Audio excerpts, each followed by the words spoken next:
There's something you need to know about me. I'm the guy that is way too comfortable driving around with my gas light on.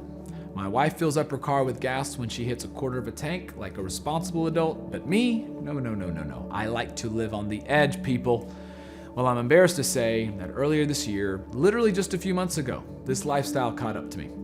I was driving to work one morning with my light on, obviously, and as I'm halfway up the on-ramp on the interstate, I start losing power and it hits me. Oh no, it's happening. I'm that guy. I just ran out of gas.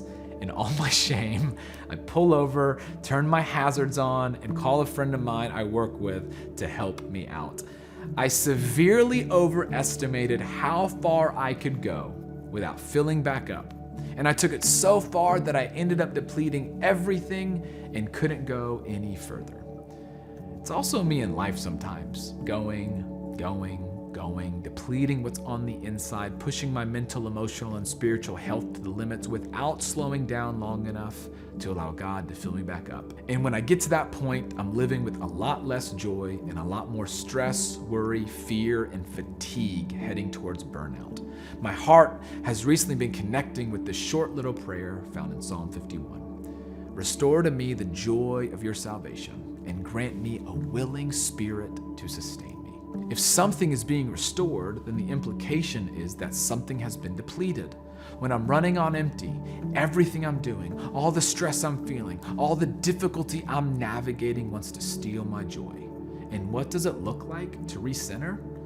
Ask God to renew in me the joy of His deliverance of my soul. I love that the psalmist asks God to restore the joy of your salvation, the joy of your deliverance, talking to God.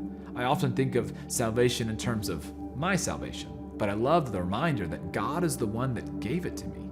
He is the one that made it possible for me. Our joy is in the fact that you, oh God, have delivered us.